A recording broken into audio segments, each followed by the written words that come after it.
तो हाँ जी, देखो जी, आपका नाम है कर्ण शर्मा और ये आपकी कुंडली का चार्ट बना है। कुंडली आपकी बनी है कुंभ लगन की, राशि है आपकी मिथुन। आपकी देखो जी, अगर कुंडली की बात करें तो आपके मुझे ग्रह थोड़े से ज़्यादा खराब लगे हैं। कुछ ग्रह अच्छे हैं लेकिन ज़्यादा ग्रह खराब हैं, जो कि अभी पूरा आपको मैं विस्तार से बताऊंगा। लेकिन उससे पहले आपको मैं थोड़ी सी बेसिक जानकारी अभी आपको मैं बताऊंगा, ताकि जो आपको मैं भविष्य में बताने वाला हूँ वो आपको अच्छी तरह से समझ आ जाए। बेसिक जानकारी ये है कि जो कुंडली होती है इसमें टोटल 12 ग्रह होते हैं और इन 12 ग्रहों से कुछ ना कुछ देखा जाता है। तो सबसे पहले आप 12 ग्रहों को समझो कि आखिर 12 ग्रह है कौन से। तो वो मैं लिख भी देता हूँ। ये है आपका पहला ग्रह, ये दूसरा ग्रह है, आप याद कर लो। ये तीसरा ग्रह, चौथा, पांचवा, ये छठा, ये सातवां ग्रह है, ये आठवां, नौवां, 10वां, 11वां और ये 12वां। तो सबसे पहला आपका जो काम है वो है 12 ग्रहों को याद करना। वैसे मैंने लिख दिए हैं क्योंकि इन 12 ग्रहों से कुछ ना कुछ देखा जाएगा। जैसे कि जो पहला ग्रह है, इस पहले ग्रह से आपका शरीर देखेंगे, आपकी हेल्थ कैसी होगी वो देखेंगे, आपका रंग रूप, आपकी पर्सनैलिटी, आपका सर मस्तक पहले ग्रह से देखेंगे। दूसरा ग्रह है आपके धन जोड़ने का। तीसरा ग्रह छोटे भाई बहनों का है। चौथा ग्रह है आपकी माता, मकान, वाहन का। पांचवा ग्रह है आपके बच्चों का। छठा ग्रह शत्रु रोग कर्जे का है। सातवां ग्रह है आपकी है पत्नी का। आठवें घर से आपकी उम्र कितनी है वो देखेंगे। नौवें घर से आपका भाग्य कैसा है। 10वां घर काम काज का है। 11वां घर है लाभ। और 12वां घर जो आपके खर्चे होंगे वो देखेंगे। तो आपने मतलब दो चीजें नोट कर लेनी है। एक तो जो 12 ग्रह बोले हैं वो याद कर लो, और 12 ग्रहों से क्या क्या देखा जाएगा वो याद कर लो। अब आपका जो भी सवाल है, आपने कुंडली का वो घर देखना है। जैसे कि अगर आपका सवाल आपकी भाई पत्नी को लेके है कि भाई पत्नी कैसी होगी, पत्नी का सुख मिलेगा या नहीं, तो ये सातवां घर देखेंगे। और सातवें घर में आपको दिख रहा है कि 5 लिखा है। 5 नंबर घर तो साथ में है, लिखा 5 है। 5 नंबर है सिंह राशि, मालक है सूर्य है। तो आपकी पत्नी के लिए सातवें घर का जो मालक है सूर्य है, सूर्य को देखेंगे। आपको मैंने अभी क्या बोला था, एक तो 12 घर याद कर लो, और 12 घरों से कुछ ना कुछ देखा जा रहा है। जैसे कि तीसरा घर छोटे भाई बहन, सातवां घर पत्नी का घर है। ऐसे मान लो तीसरा घर आपके छोटे भाई बहनों का है। अगर आपने ये देखना है कि भाई छोटे भाई बहन कैसे होंगे, तीसरा घर देखेंगे। और तीसरे घर में क्या लिखा है, 1 नंबर। 1 नंबर है मेष राशि, मालक है मंगल। तो आपके छोटे भाई बहनों के लिए हमें मंगल को देखना पड़ेगा। तो आपको मोटा मोटा भी समझ आ चुका है कि जो भी कुछ देखना है, कुंडली का वो घर देखना है। उस घर का एक मालक बना है, उस मालक को देखना है। जैसे हमारे जो घर होते हैं, घरों के मालक होते हैं, ऐसे ही इन कुंडली में घर होते हैं, इनके मालक होते हैं। अब देखो जी, बात करते हैं भविष्यवाणी की। तो भविष्यवाणी में देखो जी, सबसे जरूरी क्या होती है, दशा देखनी। दशा मेन होती है दो प्रकार की, एक महादशा, एक अंतरदशा। महादशा आपके ऊपर चल रही है बुध की, और ये 2020 से चली हुई है। काफी लंबी दशा, 37 में खत्म होगी। इसका मतलब है कि आपके जीवन के ऊपर बड़ा असर अभी जो चल रहा है वो है बुध का। कितना असर है, 80%। और बाकी बचा आपके ऊपर 20% जो असर है वो केतु का है, इसकी चल रही है अंतरदशा। ये 10वां महीना 22 से चली हुई है, 10वां महीना 23 में अभी खत्म हो जाएगी।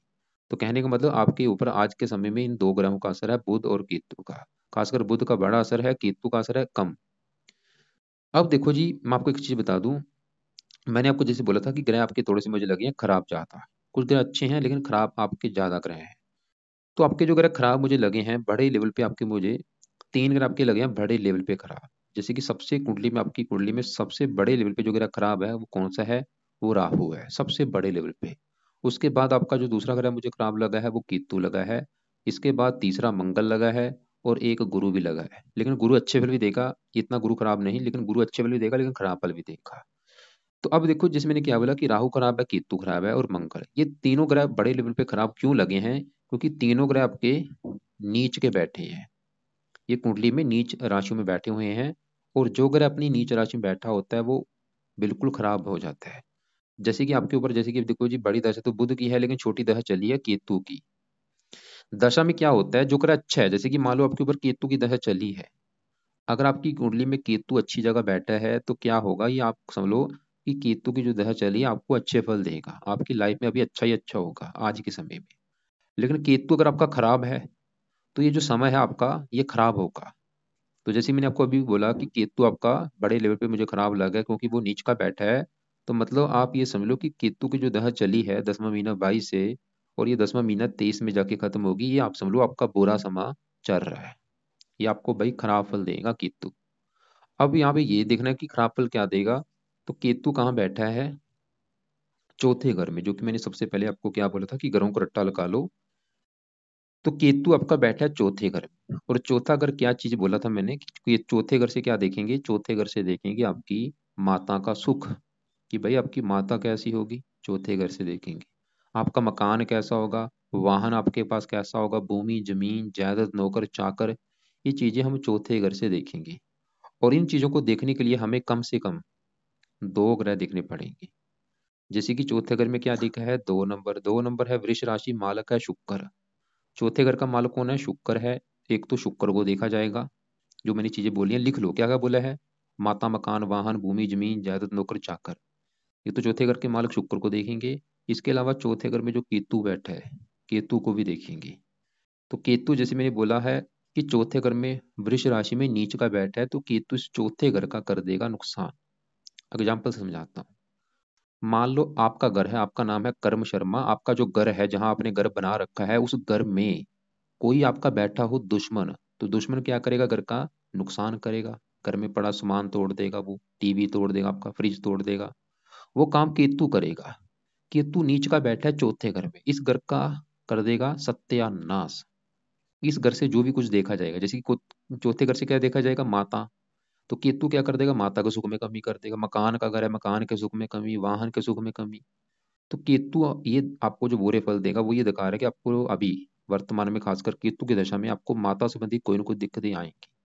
अब यहाँ पे देखो जी, अगर आप मेरे से पूछेंगे कि भाई माता संबंधी दिक्कतें आने का क्या मतलब है, और ये मुझे नहीं पता, कोई ना कोई दिक्कतें आएंगी, दिमाग आप थोड़ा सा लगा सकते हैं। जैसे कि माता बीमार होना, जहाँ तो आपकी माता को बीमार कर देगा, या माता से कम बनेगी, या माता की लाइफ में कोई कष्ट आएगा, या माता से आपको दूर जाना पड़ेगा।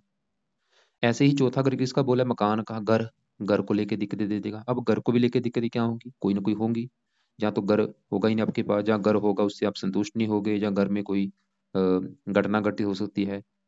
चौथा घर वाहन का है, वाहन संबंधी दिक्कतें आपको आएंगी। भूमि जमीन जायदाद नौकर चाकर, इनको लेके दिक्कतें पैदा कर देगा ये केतु अभी दशा में। और केतु चौथा घर है आपकी जन्मभूमि, जहाँ पे आपका जन्म हुआ है। कहाँ पे जन्म हुआ है? जिस जहाँ आपका जन्म हुआ है, जैसे बोला आपने भाई आपका जन्म हुआ है श्री गंगानगर, तो उस जन्मभूमि को आपको उस जन्मभूमि से दूर लेके जाएगा, आपको जन्मभूमि पर टिकने नहीं देगा। केतु क्या करेगा? आपकी जन्मभूमि से आपको दूर लेके जाएगा। कहाँ लेके जाएगा दूर? चाहे वो कोई दूसरी कंट्री है, चाहे आपका अपना ही देश। आप मतलब उस जन्मभूमि को छोड़ के कहीं दूसरी जगह जाएंगे, चाहे वो दिल्ली है चाहे महाराष्ट्र है, जाना पड़ेगा आपको इस केतु की वजह से। और आपको बेनिफिट भी होगा भाई। मतलब आप जितना जन्मभूमि से दूर जाएंगे उतना ही आपकी आपका भाग्य आपका साथ देगा। तो कोशिश करो, अगर आपकी इच्छा है जन्मभूमि से दूर जाके काम करने की, आपको जाना चाहिए। लेकिन अब यहाँ पे देखो जी, मेन सवाल ये है, अभी इसके अलावा भी भाई काफी चीजें हैं, क्योंकि मैं सभी ग्रहों को अभी मोटा मोटा सा कवर करूंगा, मोटा मोटा आपको बता पाऊंगा सभी, क्योंकि सभी ग्रहों को अभी कवर करना है। बस आप ये मेन बात समझ लो कि भाई केतु को सही कैसे किया जाए, ताकि इसके बुरे फल आपको ना मिले। यानी कि आप ये समझ लो कि अभी जो केतु की राह चली हुई है, आपका बुरा समय चल रहा है। आपकी लाइफ में काफी दिक्कतें पैदा होंगी, रुकावटें आएंगी कामों में, काम आसानी से नहीं बनेंगे, हेल्थ खराब होगी। तो केतु के लिए क्या करना है? इसके पीछे एक 27 लिखा है, पावर होती है। पावर आपने करनी है -0। ये पावर कम कैसे होगी? इसके दान के द्वारा। तो उपाय लिख लो, पहला उपाय जो आपने करना है वो है केतु का दान करना। रोजाना दान करो। कब तक दान करना है? Life time. यानी कि 1-2 महीना कर लिया छोड़ देना है, लाइफ टाइम दान करना है, करते रहना है। चाहे रोजाना कर लो, नहीं तो हफ्ते में 3-4 दिन कर दिया करो, या खाली शनिवार को। दान क्या है? अलग से वीडियो भेज दूंगा। कई प्रकार के दान है, लेकिन एक मेन सिंपल सा दान है, वो है कुत्तों को रोटी डालना, वो आप डाल सकते हैं। अब दूसरा उपाय लिखो, जो कि बेस्ट है। आप केतु कवच का पाठ पढ़ो रोजाना रात के समय। कब तक पढ़ना है? चाहे तो आप लाइफ टाइम पढ़ लो, जहाँ जब तक दशा है तब तक तो भाई जरूर पढ़ो। मतलब जब तक केतु की दशा है तब तक आपने केतु कवच का पाठ पढ़ना है। तीसरे नंबर पे केतु स्रोत का पाठ। और चौथे नंबर पे आपने इसके मंत्रों की जो संख्या है वो है 17 यार। ये मंत्र पूरे करो, जो कि सबसे बेस्ट उपाय है। चाहे आप इसको 4 गुना ज्यादा भी कर सकते हैं। तो 4 उपाय बोले हैं: दान, कवच का पाठ, स्रोत का पाठ। और कवच स्रोत के पाठ चाहे तो आप लाइफ टाइम कर लो, जहाँ जब तक दशा है, जहाँ कम से कम अभी 2-3 साल तक तो करो। और चौथा ये मंत्र है, मंत्र एक बार सिद्ध करके चाहे छोड़ देना, चाहे इसको 17 हजार कर लो, चाहे 4 गुना ज्यादा कर लो, चाहे 1.25 लाख कर लो। और ये जैसे कि आज शनिवार है, आज से शुरू कर दो, ये संकल्प लेके आज शनिवार से शुरू कर दो, चाहे अगले शनिवार शुरू कर लेना। संकल्प लेना है शुरू करने से पहले, और वो संकल्प कैसे लेना है वो वीडियो अलग से मैं भेजूंगा आपको मैं। लेकिन फिर भी आपको मैं थोड़ा सा बताता हूँ। मान लो आज से आप स्टार्ट करते हैं, रात के समय ये करना है, दिन में नहीं करना। जो भी पाठ पूजा बोले हैं वो रात के समय करने। तो आज से मान लो आप ये स्टार्ट करते हैं, संकल्प कैसे लेंगे, प्रार्थना करना कि हे केतु देवता जी, मेरा नाम है कर्ण शर्मा, मेरी जात ये है, गोत ये है, और आप मेरी कुंडली में चौथे घर में बैठे हैं, चौथे घर में आप नीच के बैठे हैं, और आपकी चल रही है अंतरदशा, और मुझे काफ़ी अभी दिक्कतें परेशानियां आ रही हैं। मैं चाहता हूँ आपके जो भी बुरे फल मुझे मिल रहे हैं वो प्लीज़ मुझे ना मिले, बल्कि आप मुझे अच्छे फल दो। इसलिए आपके मैं मंत्रों की जो संख्या है 17,000, वो मैं पूरी करूंगा। तो इस प्रकार संकल्प लेके ये 17,000 मंत्र आप भाई पूरे कर लो, चाहे 4 गुना ज़्यादा कर लो। तो 4 उपाय बोले हैं, इनमें से जरूरी नहीं कि चारों उपाय आपने करने, लेकिन आपको जो लगता है कि आप कर सकते हैं आप वो करना। तो अब देखो जी, आपको जैसे मैंने बोला कि केतु तो खराब है, लेकिन केतु से भी 100 गुना ज्यादा, 100 गुना ज्यादा जो ग्रह आपका खराब है ये राहु है। और राहु ने देखो जी आपके सूर्य को भी खराब कर रखा है, बुध को भी खराब कर रखा है। मतलब आपका राहु मुझे बड़े लेवल पे खराब लगा है, केतु से भी कई हजार गुना ज्यादा। अब देखो, राहु की बात करते हैं। घर है कौन सा, ये 10वां घर। चौथा घर किसका बोला है, माता का। 10वां घर किसका है, पिता का घर है। 10वां घर है आपके पिता का। इसके अलावा 10वां घर भाई आपके काम काज का भी घर है। आपका मेन सवाल है मान लो काम काज के बारे में। 10वां घर होता है काम काज का घर। 11वां घर होता है लाभ, मतलब काम काज में लाभ होगा जो नहीं, 11वें घर से। और दूसरा घर होता है धन जोड़ने का। इन तीनों घरों का कुंडली में अच्छा होना जरूरी है, कामकाज, लाभ और धन जोड़ना। अब देखो 10वां घर है कामकाज का, तो 10वें घर में राहु बैठा है, साथ में सूर्य है और साथ में बुध बैठा है। 10वां घर देखो जी कामकाज का है। इसके अलावा 10वें घर से पिता का भी सुख देखेंगे, और सरकार भी देखते हैं, सरकार की तरफ से आपको बेनिफिट होगा या नहीं। और 10वां घर है मान प्रतिष्ठा, मतलब मेन 4 चीजें देखने को तो यहाँ पे हजारों चीजें हैं चौथे घर। 10वें घर से हजारों चीजें देखी जाती हैं, लेकिन आपको मेन 4 चीजें मैं बताऊंगा। कामकाज, पिता, सरकार और मान प्रतिष्ठा। आपको मैं फिर एक एग्जाम्पल समझाता हूँ। मान लो एक घर है, मान लो, चलो मैं आपकी बात करता हूँ, आपका ही घर है। आपके घर में आपका एक बैठा है आके दोस्त। आपका कोई दोस्त है, वो आपके घर में जाके बैठ जाए, तो क्या होगा। वो दोस्त है भाई, घर का नुकसान नहीं करेगा, क्योंकि वो मेहमान बन के आया। सही बात है, हाँ, नुकसान तो नहीं करेगा, मेहमान बन के बैठा है, घर का अच्छा करेगा। लेकिन मान लो आपके दोस्त के साथ दो आपके दुश्मन बैठे हैं। दुश्मन क्या करेंगे, वो तो घर का नुकसान करेंगे, क्योंकि दुश्मन है भाई, आपके आपके घर में दुश्मन बैठे हों वो तो घर का तोड़ फोड़ करेंगे। और आपका जो दोस्त बैठा है वो क्या करेंगे, वो आपके दोस्त से भी लड़ाई झगड़े करेंगे, उसको भी हानि पहुंचा देंगे। वो काम यहाँ पे होगा 10वें घर में। 10वें घर में क्या लिखा है, 8 नंबर। 8 नंबर है वृश्चिक राशि। वृश्चिक राशि का जो मालक है वो है मंगल। ये 10वां घर किसका है, मंगल का घर है। और मंगल के घर में कौन बैठा है, सूर्य। तो सूर्य मंगल का है दोस्त। मतलब आपका जो सूर्य है वो बहुत बड़े लेवल पे अच्छा था, क्योंकि वो मेहमान बन के आया है। जैसे कि आपके घर में दोस्त बैठा होगा, तो सूर्य दोस्त के घर में बैठा है, लेकिन सूर्य के जो अच्छे फल है उसमें आ रही है कमी। जैसे कि दोस्त के साथ दुश्मन बैठा होगा, दोस्त दुश्मन क्या करेगा, दोस्त को मारे पीटेगा। तो इसी घर में देखो जो राहु बैठा है, राहु सूर्य के साथ बैठा है, सूर्य के जो अच्छे फल आपको भाई नहीं मिलेंगे। देने अच्छे फल थे सूर्य ने, लेकिन अच्छे फलों में आ चुकी है कमी, इस राहु की वजह से। और सूर्य राहु एक साथ बैठे हैं, इसे कहते हैं सूर्य ग्रहण दोष। मतलब आपकी इस कुंडली में दो दोष बने, एक तो सूर्य ग्रहण दोष, और इसको पित्तर दोष भी कहते हैं। आपकी कुंडली में भाई बड़े लेवल पे पित्तर दोष बना हुआ है, और ये दोष सबसे बड़ा दोष होता है। ये दोष आपको जीवन में आगे नहीं बढ़ने देगा, लाइफ में दिक्कतें, परेशानियां, स्ट्रगल। और ये दोष बनता क्यों है, आपका जो पिता था या आपका दादा या परदादा, इनमें से किसी की हो सकता है हत्या हुई हो, या किसी ने आत्महत्या की हो, या किसी की समय से पहले मृत्यु हुई हो, वो दोष कुंडली में आ जाते हैं। तो अब देखो जी, ये दोष को कैसे दूर करना है उससे पहले आपको मैं बता दूं। जैसे मैंने आपको बोला कि आपके दोस्त, आपके घर में दोस्त दोस्त बैठा है, वो तो अच्छा करेगा, दुश्मन करेगा घर का नुकसान। मतलब सूर्य अच्छा था, लेकिन वो राहु से पीड़ित है। और आपको मैंने जैसे पहले ही बोला था कि कुंडली में सबसे बड़े लेवल पे राहु खराब लगा है। तो पहले आपको मैं यहाँ पे बताता हूँ सूर्य ने अच्छे फल देने क्या थे। मतलब इसने अच्छे फल जो देने थे वो देने क्या थे, लेकिन वो अच्छे फल आपको नहीं मिलेंगे। तो सूर्य देखो जी, ये जो आपको दिख रहा है कि 5 लिखा हुआ है, ये इस घर का मालक है, 7वें घर का, जो कि ये घर है आपकी पत्नी का घर। जैसे कि तीसरा घर किसका है, छोटे भाई बहन। चौथा घर माता का घर है, पांचवा किसका घर है, बच्चों का आपके का। ऐसे सातवां घर किसका, आपकी है पत्नी का घर, कि भाई पत्नी कैसी होगी, पत्नी का सुख मिलेगा या नहीं, सातवें घर से देखेंगे। और सातवें घर में लिखा है 5 नंबर सिंह राशि, पांचवें घर का मालक कौन है, सातवें घर का मालक है सूर्य है। तो आपकी पत्नी के लिए सातवें घर के मालक सूर्य को देखना पड़ेगा, क्योंकि बैठा है 10वें घर में, मंगल घर में। तो सूर्य के अच्छे फल क्या है वो समझ लो।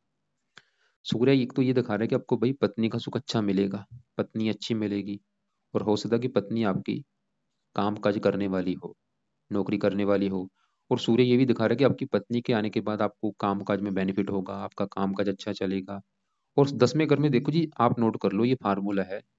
सूर्य जब भी 10वें घर में होता है तो ऐसे बंदे सरकारी नौकरी में होते हैं, बड़ी पोस्ट में होते हैं, या पुलिस में होते हैं, या मिलिट्री में होते हैं, या कोई आईपीएस अधिकारी होते हैं, आरजेएस अधिकारी होते हैं। मतलब आपके सरकारी नौकरी में योग है, सूर्य ये दिखा रहा है। 10वां घर पिता का है, सूर्य ये दिखा रहा है कि पिता को सुख अच्छा मिलेगा, पिता से अच्छी बनेगी, मान प्रतिष्ठा आपको बहुत अच्छी मिलेगी, आप अपने परिवार का नाम रोशन करेंगे। लेकिन मैंने क्या बोला था, कि जो सूर्य के अच्छे फल हैं वो आपको नहीं मिलेंगे, या मिलेंगे कम मात्रा में। मतलब अभी जो भी सूर्य के मैंने अच्छे फल बोले हैं, क्या क्या अच्छे फल बोले हैं, कि भाई पत्नी का सुख अच्छा दे देगा, सरकारी नौकरी का योग लेके बैठा है, पिता को सुख अच्छा है। लेकिन ये अच्छे फल आपको नहीं मिलेंगे, उल्टा हो रहा है। साथ में जो राहु बैठा है वो इसके अच्छे फलों को कम कर रहा है। राहु सूर्य से, सूर्य राहु से पीड़ित है। सूर्य, मैंने अभी क्या बोला कि सूर्य ये दिखा रहा है कि पत्नी का सुख अच्छा है, लेकिन राहु से पीड़ित होने की वजह से क्या होगा, पत्नी संबंधी दिक्कतें आएंगी, पत्नी से लड़ाई झगड़े होंगे, या विवाह में देरी होगी, या विवाह हो भी गया तो पत्नी से आपकी नहीं बनेगी, यहाँ तक कि कई बार तलाक होने तक भी नौबत आ सकती है। सूर्य किसका बोला था, पिता का कारक है। वो तो ये दिखा रहा है कि पिता का सुख अच्छा है, लेकिन राहु से वैसे क्या होगा, पिता संबंधी दिक्कतें आएंगी। या तो पिता होगा ही नहीं, या होगा उससे बनेगी नहीं, या पिता की सपोर्ट नहीं मिलेगी, या पिता की लाइफ में कष्ट होगा। सूर्य ये दिखा रहा है कि भाई सरकारी नौकरी मिलेगी, लेकिन राहु की वजह से क्या होगा, जहाँ तो सरकारी नौकरी मिलेगी नहीं, मान लो मिल भी जाती है वो आपकी नौकरी छूट भी सकती है, नौकरी से आपको निकाल भी सकते हैं। मतलब तो उल्टा हो रहा है ये राहु की वजह से, राहु ने उल्टा कर दिया सब कुछ।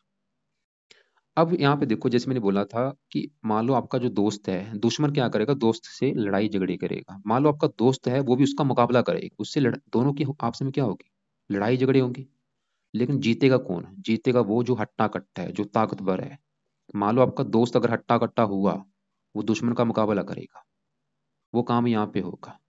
लेकिन यहाँ पे जीतेगा कौन, राहु, क्योंकि राहु शायक है। लेकिन आपने क्या करना है, मेरी बात समझो, आपने इसको कमजोर करना है। राहु को जितना ही कमजोर होगा, मतलब इसको, इसकी पावर कम करनी है, और सूर्य की पावर को बढ़ाना है, प्लस करना है। तो राहु मतलब, अब यहाँ पे राहु के पाए लिख लो, मतलब अगर आपने राहु को सही कर लिया, आपकी हजारों दिक्कतें दूर हो जाएंगी। राहु सही हो गया, सूर्य भी सही हो जाएगा, बुध भी सही हो जाएगा। इसने बुध को भी खराब कर रखा है इस राहु ने। और जो मैंने बोला है कि आपका जो पित्तर दोष बना हुआ है, उसके लिए भी आपको बेनिफिट होकर आप राहु के उपाय करते हैं, क्योंकि वो अकेला दोष आपको बड़े लेवल पे नुकसान देगा, पित्तर दोष। अब यहाँ पे देखो जी, राहु को कैसे सही करना है, और सबसे अच्छी बात, और यहाँ पे देखो जी, राहु खराब फल क्या देगा, राहु सबसे बड़ा खराब फल देगा आपको, काम काज घर में बैठा है, आपको काम काज में बड़े लेवल पे दिक्कतें आएंगी। नौकरी कारोबार का सुख नहीं है आपकी कुंडली में, सूर्य राहु ये दिखा रहा है। नौकरी करेंगे, नौकरी छूट जाएगी, बिजनेस करेंगे वो चलेगा नहीं, पिता संबंधी दिक्कतें, मान प्रतिष्ठा में कमी, सरकारी कम दिक्कतें, बल्कि आपको सरकार की तरफ से कोई दंड भी मिल सकता है। सूर्य ये दिखा, राहु ये दिखा रहा है। राहु दूसरे घर को देखेगा धन की हानि, वाणी कठोर।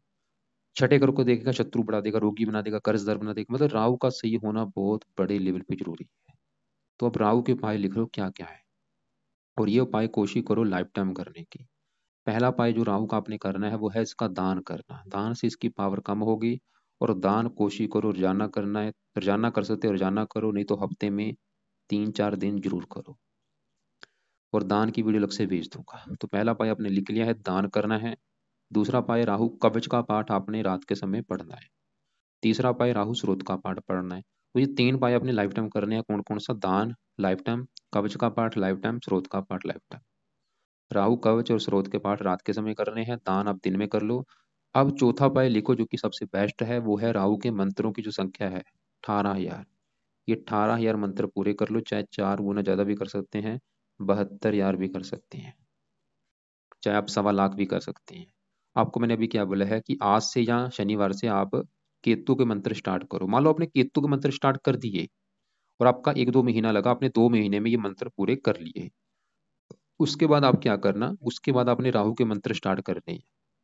मतलब पहले केतु के कर लो, फिर उसके बाद राहु के करने हैं। और राहु के भी आपने स्टार्ट करने हैं शनिवार के दिन से, रात के समय संकल्प लेके स्टार्ट करने हैं। जैसे कि मैं बताता हूँ, संकल्प ये लेना, प्रार्थना करना कि हे राहु देवता जी, मेरा नाम ये है, जात ये है, गोत ये है, आप मेरी कुंडली के 10वें घर में बैठे हैं नीच के, साथ में सूर्य के बैठे हैं, सूर्य ग्रहण दोष भी बना हुआ है, इसे कुछ मात्रा में पित्तर दोष भी कहते हैं। तो राहु देवता जी 10वां घर काम काज का, मैं चाहता हूँ मुझे काम काज में कोई दिक्कतें ना आए, इसके अलावा भी जो भी आपके बुरे फल है वो मुझे ना मिले। 10वां घर सरकार का है, मैं चाहता हूँ मुझे सरकारी नौकरी मिले, पिता को सुख अच्छा रहे, मतलब आपके जो भी बुरे फल है वो मुझे प्लीज ना मिले, बल्कि मुझे अच्छे फल दो, क्योंकि मैं लाइफ में आगे बढ़ना चाहता हूँ, काफी मुझे अभी स्ट्रगल आ रहा है। तो इसलिए राहु देवता जी, आपको मैं प्रसन्न करने के लिए आपका रोजाना कवच का पाठ, स्रोत का पाठ किया करूंगा, दान भी करूंगा, और आपके आज से मैं मंत्रों को सिद्ध करने जा रहा हूँ। तो इस प्रकार संकल्प लेके राहु के 18,000 या 72,000 या 1.25 लाख मंत्र पूरे कर लो। मंत्र है ओम राम राहवे नमः। तो 4 पाए भाई ये लाजमी है, दान कवच स्रोत। 3 पाए तो लाइफ टाइम करो, मंत्र करके चाहे आप छोड़ देना। और एक आपको मैं वीडियो भेजूंगा राहु की 25 पाए वाली, 25 पाए लिख रखे हैं राहु के, उसको आप देख लेना, जो आपको लगता है कि आप उपाय कर सकते हैं वो आपने करने हैं। अब क्योंकि आपका जो सूर्य है वो राहु से पीड़ित है, आपको मतलब सूर्य के भी उपाय करने पड़ेंगे, तभी सूर्य के अच्छे फल आपको मिलेंगे। लेकिन जब आपने मान लो राहु के उपाय शुरू कर दी, उसकी वजह से सूर्य भी आपका काफी हद तक अच्छा हो जाएगा, लेकिन फिर भी आपने सूर्य के उपाय अलग से करने हैं। वो क्या है, राहु के जो उपाय बोले हैं या केतु के उपाय बोले हैं वो रात के समय है, सूर्य के लिए आपने भाई सुबह के टाइम उपाय करने हैं। और ये संडे से आप स्टार्ट करना, कल संडे है, कल से आप चाहे स्टार्ट कर लो सुबह के टाइम संकल्प लेके। जैसे कि संकल्प ये लेना, और सूर्य के लिए सबसे पहला उपाय इसका आप मंत्र आप करो सूर्य का भी। और ये मंत्र चाहे आप 1-2 माला कर लो, कम से कम 2-3 साल तक कर लो। मंत्रों की वैसे संख्या 7,000 है, लेकिन मैं बोलूंगा कि आप 2-3 साल तक मंत्र करो, लगातार कर लो। मंत्र है ओम गृणी सूर्य नमः। कल संडे से स्टार्ट करना कि हे सूर्य देवता जी, मेरा नाम ये है, जात गोत ये है, आप मेरी कुंडली के 10वें घर में बैठे हैं जो कि कामकाज का घर है, आप मेरी कुंडली के 7वें घर के मालक है जो कि पत्नी का घर है। और मैं चाहता हूँ मुझे पत्नी का सुख अच्छा मिले, पत्नी अच्छी मिले, उसको लेके कोई दिक्कतें ना आए। और इसके अलावा 10वें घर में बैठे हैं, 10वां घर सरकार का, मैं चाहता हूँ मुझे सरकारी नौकरी मिले, और भी आपके जो अच्छे फल है मुझे पिता का सुख अच्छा मिले। तो इसलिए सूर्य देवता जी, और आप मेरी कुंडली को पितर दोष भी बना के बैठे, वो दोष का मुझे कोई नुकसान ना हो, इसलिए आपका मैं रोजाना मंत्र आप किया करूंगा। चाहे आप 1 माला कर लो, 2 कर लो, 3 कर लो, मंत्र है ओम गृणी सूर्य नमः, ये आपने मंत्र आप करना है। दूसरा उपाय सूर्य का जो पाठ है वो है सूर्य आदित्य हृदय सूक्त का पाठ, ये भी आप पढ़ लिया करो। तो अब देखो जी, मैंने क्या बोला था कि सबसे बड़े लेवल पे जो ग्रह खराब है राहु है, दूसरे नंबर पे ग्रह आपका खराब है केतु, और तीसरे नंबर पे आपका जो ग्रह खराब लगा है ये मंगल लगा है। वैसे तो आपके ग्रह मुझे काफी खराब लगे हैं भाई, अगर आपको लाइफ में चेंज लाना है तो पाठ कुछ तो करने पड़ेंगे, उसी की वजह से आपकी लाइफ में चेंज आएगा, ऐसे नहीं तो दिक्कतें परेशानी आएंगी बड़े लेवल पे। अब मंगल की बात करते हैं, वो आपको क्या अच्छे बुरे फल देगा। पहला सवाल ये है कि मंगल खराब मुझे क्यों लगा है। मंगल देखो जी, आपका यहाँ पे बैठा है छठे घर में। एक तो छठा घर कुंडली का खराब कर, और ऊपर से आपका यहाँ पे जो कर्क राशि है नीच का बैठा है, ये जो 4 लिखा है ये कर्क राशि मंगल की नीच राशि। मतलब आपका जो मंगल है वो नीच का बैठा है, और ऊपर से इसके ऊपर पड़ रही है राहु की दृष्टि। इसकी वजह से मंगल आपको बड़े लेवल पे खराब फल देगा। अब यहाँ पे देखो जी, मंगल क्या खराब फल देगा। मंगल जिन घरों का मालक है, मालक किस घर का है मंगल, मंगल एक तो ये जो एक लिख है इस घर का मालक है तीसरे घर का, और तीसरा घर है आपके छोटे भाई बहनों का घर। अगर आपके कोई छोटे भाई बहन होंगे उसको लेके बड़े लेवल पे दिक्कतें आएंगी, खासकर भाई अगर आपका होगा उसको लेके दिक्कतें आएंगी बहुत ज्यादा। और मंगल ये जो 8 लिखा है, जहाँ ये राहु सूर्य बैठे हैं, ये घर भाई मंगल का घर है। ये जो 10वां घर है, ये जो 8 लिखा है, इस घर का मालक कौन है, मंगल। और कमाल की बात क्या है कि 10वें घर का जो मालक मंगल, वो खुद नीचे का बैठा है भाई। क्या होगा, मंगल आपको 10वें घर के रिगार्डिंग खराब फल देगा। 10वां घर किसका है, काम काज का। तो मंगल ये दिखा रहा है कि भाई काम काज में बड़े लेवल पे दिक्कतें आएंगी आपको। 10वां घर किसका है, पिता का, पिता संबंधी दिक्कतें आएंगी भाई, पिता के सुख में कमी होगी बहुत ज्यादा। 10वां घर सरकार का, सरकारी कामों में दिक्कतें, सरकारी नौकरी नहीं मिलेगी, पिता मान प्रतिष्ठा में कमी। और मंगल छठे घर में बैठा है, छठा घर है शत्रु रोग कर्जे का। मंगल ये दिखा रहा है आपको रोगी बनाएगा, आपको शत्रु बढ़ाएगा, आपको कर्जदार बनाएगा, आपके एक्सीडेंट वगैरह कराएगा। ये भाई मंगल के बुरे फल आपको मिलेंगे। इसके अलावा भी काफी चीजें हैं, मतलब अगर आप चाहते हैं मंगल अच्छा हो जाए, उपाय लिख लो। पहला उपाय, मंगल के जो देवता हैं हनुमान जी हैं, आप हनुमान जी की पूजा उपासना लाइफ टाइम करो, ज़्यादा से ज़्यादा करो, चाहे वो हनुमान चालीसा का पाठ पढ़ लो, चाहे बजरंग बन का पाठ पढ़ लो। दूसरा उपाय, मंगल कवच का पाठ आपने पढ़ना है सुबह के टाइम, रोजाना 2 मिनट का पाठ है, एक दो पाठ जरूर पढ़ो। तीसरा उपाय, इसके मंत्रों की जो संख्या है 10,000 है, मंत्र एक बार पूरे कर लो, चाहे 4 गुना ज़्यादा कर लो, 40,000 कर लो।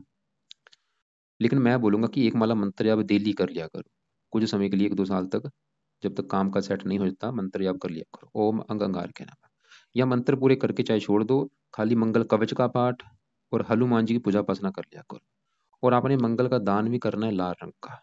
आपको मैंने केतु का भी दान बोला है, राहु का भी और मंगल का भी। मंगल का दान चाहे आप खाली मंगलवार को कर लो, चाहे आप रोजाना भी कर सकते हैं। और दान क्या है, वीडियो अलग से भेज दूंगा। अब देखो जी, यहाँ पे गुरु की बात करते हैं। गुरु भी आपका खराब है, क्योंकि वो 8वें घर में, और 8वां घर भी कुंडली का अच्छा घर नहीं होता। लेकिन जैसे कि गुरु अच्छे फल भी देगा, खराब फल भी। 10वां घर किसका है, कामकाज का। 11वां घर लाभ, और दूसरा घर धन जोड़ने का। तो दूसरा घर है धन जोड़ने का, मतलब धन जोड़ेंगे कितना, कितना बैंक बैलेंस होगा आपका दूसरे घर से। और दूसरे घर में क्या लिखा है, 12 नंबर। 12 नंबर है मीन राशि, माला का गुरु। तो धन जोड़ने के लिए गुरु देखेंगे, जो कि 8वें घर में बैठा है, धनहीन योग बना। गुरु ये दिखा रहा है कि आप धन जोड़ नहीं पाओगे। और गुरु ये जो 9 लिखा है 11वें घर का भी मालिक है, लाभ, इच्छा पूर्ति, इनकम के साधन। तो लाभ भंग योग बना, मतलब लाभ में कमी होगी, आपके काम काज में आपको लाभ नहीं मिलेगा। भाई गुरु का भी सही होना बहुत बड़े लेवल पे जरूरी है। अगर आप धनी बनना चाहते हैं, आप लाभ चाहते हैं, इच्छाएं पूरी होना चाहते हैं, गुरु को सही करना पड़ेगा। तो गुरु के लिए सही करने के लिए गुरु का भी 1-2 माला मंत्र आप सुबह के टाइम कर लिया करो। जैसे कि मंत्रों की जो संख्या है 19,000, वो पूरे करके छोड़ दो, चाहे 4 गुना ज्यादा कर लो। लेकिन कवच का स्रोत का पाठ पढ़ते रहना। यहाँ पे चंद्रमा की बात करें, कुछ कन्या संतान हो सकता है ज्यादा दे, क्योंकि 5वां घर संतान का घर है। शुक्र शनि की बात करें, यह है घर 12वां। शनि ये दिखा रहा है कि आपके विदेश जाने के काफी योग हैं कुंडली में, आपको जाना भी चाहिए। शुक्र भी ये दिखा रहा है कि विदेश जाने आप जाएंगे, लेकिन शुक्र भाग्यश भी है, भाग्य भंग योग बना, भाग्य संबंधी दिक्कतें भी आएंगी आपको, शुक्र ये दिखा रहा है। और मकान वाहन संबंधी भी दिक्कतें आएंगी। तो कुंडली में वही ग्रह आपके है ही खराब काफी। जैसे कि मैंने बोला था, बड़ी दशा बुध की है। बुध की देखो, ये केला क्या करेगा, वो अच्छा है। आपका सवाल है कि बुध अच्छा है या बुरा है। बुध अच्छा है, लेकिन वो 10वें घर में जहाँ बैठा है, लेकिन 10वें घर का मालिक वो अच्छा नहीं है मंगल। 10वें घर में राहु बैठा, वो अच्छा नहीं है। फिर भी बुध अच्छे फल देगा। आप कोशिश करो बुध से जुड़े काम करने की, जैसे कि लिखने का काम हो गया, प्रकाशन, पत्राचार, पढ़ाने का काम हो गया, वाणी से जुड़ा काम हो गया, कंप्यूटर से जुड़ा काम हो गया, सेल्समैन, टाइस्ट पेस्ट, हरे रंग से जुड़ा काम हो गया। तो बाकी आप ऐसा करना, देखो जी, ये चीजें जो मैंने बताई हैं इनको फॉलो करो। मेन है राहु, केतु, मंगल, गुरु और सूर्य है। शनि फिर भी चलो ठीक है। शुक्र के लिए खाली सुबह के टाइम शुक्र का कवच का पाठ कर सकते हैं, जहाँ माता लक्ष्मी जी की पूजा उपासना कर लिया करो। क्योंकि यहाँ पे पाठ पूजा ज्यादा है। मैं आपको ये नहीं बोलूंगा कि एक साथ ही भाई सभी स्टार्ट कर दो, ये भी कर लो, वो भी कर लो। चाहे आप कम स्टार्ट कर लो, करो जरूर आप। और बाकी देखो जी, आप ऐसा करना, जो भी आपके सवाल होंगे, जहाँ बात मेरी समझ ना लगी हो, उनको लिख लेना, कॉल करके पूछ लेना। दोपहर आप मुझे 1-2 बजे या 2 से 3 बजे में कॉल कर लेना, या शाम को कॉल कर लेना 7 और 8 के बीच में। इसके अलावा जो अलग से वीडियो भेजूंगा उनको एक बार देख लेना। फालतू में कोई रत्न दान नहीं करना, करना है सिर्फ पाठ पूजा करना, किसी का रत्न दान नहीं करना।